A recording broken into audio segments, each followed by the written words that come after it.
यो अन गरेपछि तपाईको मोबाइलमा जुन डाटा छ जुन पहिला भन्दा कम खपत हुन्छ।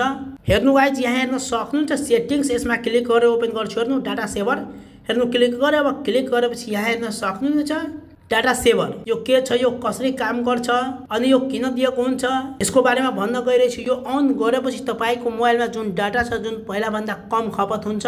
ल त हेर्नु यहाँ हेर्न सक्नुहुन्छ यसलाई अन कसरी गर्ने, कहाँ गएर गर्ने त्यो पनि म भन्ने छु। पहिला यसको बारेमा भन्न गइरहेछु। हेर्नु पहिला डाटा सेभर के छ भने जस्तो फ्युचर हो जसले मोबाइल डाटा कम खर्च होस् भनेर ब्याकग्राउन्डमा चल्ने इन्टरनेटलाई कन्ट्रोल गर्छ। डाटा सेभर किन दिएको हुन्छ भने मोबाइल डाटा छिटो सकिन नदिन, अनावश्यक रूपमा एपहरूले ब्याकग्राउन्डमा डाटा नचलाओस्, सीमित डाटा प्याक प्रयोग गर्नेहरूका लागि डाटा बचत गर्नको लागि दिएको हुन्छ। डाटा सेभर अन गर्दा के हुन्छ भने जब तपाईँ डाटा सेभर अन गर्नुहुन्छ फेसबुक, युट्युब, प्ले स्टोर जस्ता एपहरू ब्याकग्राउन्डमा आफै अपडेट हुँदैनन्। भिडियो र फोटोहरू लो क्वालिटीमा लोड हुन्छन्, लो क्वालिटीमा देखाउँछन्। केही एपबाट नोटिफिकेसन ढिलो आउन सक्छ।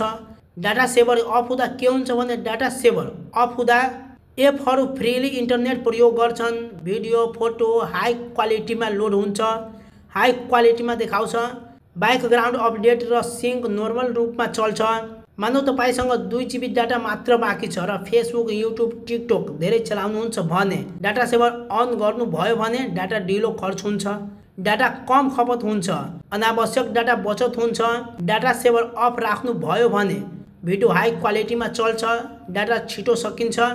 डाटा सेभर कहिले अन गर्ने भन्ने डाटा कम हुँदा, लिमिटेड प्याक भएको बेला, इन्टरनेट केवल मेसेज र नर्मल कामका लागि प्रयोग गर्नुहुन्छ भने।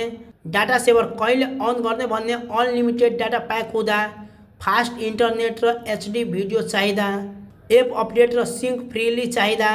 अब छोटकरीमा भन्नुपर्दा डाटा सेभर मोबाइल डाटा बचाउने फिचर हो। डाटा कम छ भने अन गर्नु राम्रो हुन्छ, डाटा धेरै छ भने अफ राख्दा पनि समस्या हुँदैन, राम्रै हुन्छ।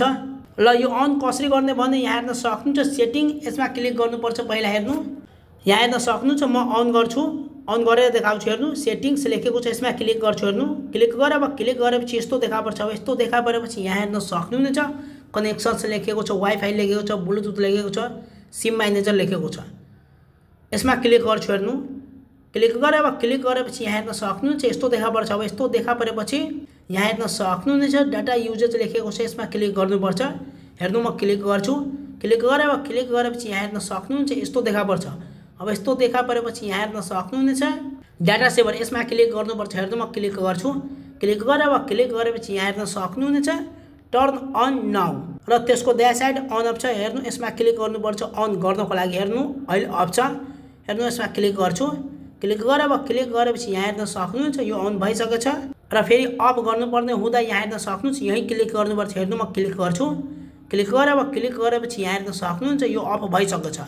यसरी तपाईँ पनि यहाँ आएर अन अफ गर्न सक्नुहुन्छ। यदि यो भेटिरहेको छैन भने, कनेक्सन्स भेटिरहेको छैन भने तपाईँ सेटिङमा आएर सिधै हेर्नु म सेटिङमा जान्छु। अब आएपछि यहाँ हेर्न सक्नुहुन्छ सर्चको साइन छ। यहाँ तपाईँ connections, wifi, Bluetooth, SIM manager यीमध्ये कुनै पनि एउटा लेखेर सर्च गर्नुभयो भने कनेक्सन्स आउँछ। जस्तै हेर्नु म सिम म्यानेजर लेख्छु। हेर्नु यहाँ सर्चमा क्लिक गर्छु। हेर्नु क्लिक गरेर अब क्लिक गरेपछि यहाँ हेर्न सक्नुहुनेछ। हेर्नु सर्च गर्छु,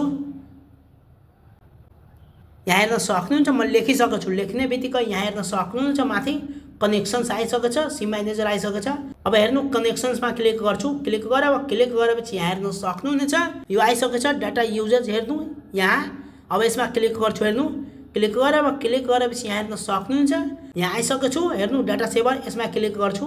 हेर्नु क्लिक गरेर अब क्लिक गरेपछि यहाँ हेर्न सक्नुहुन्छ यहाँबाट अन अफ गर्न सक्छु। यदि भेटिरहेको छैन भने यसरी नै सर्च गरेर तपाईँ त्यहाँ जान सक्नुहुनेछ। ल त यो भिडियो कस्तो लाग्यो कमेन्ट गर्नु, साथै लाइक पनि गर्न नबिर्स्नु।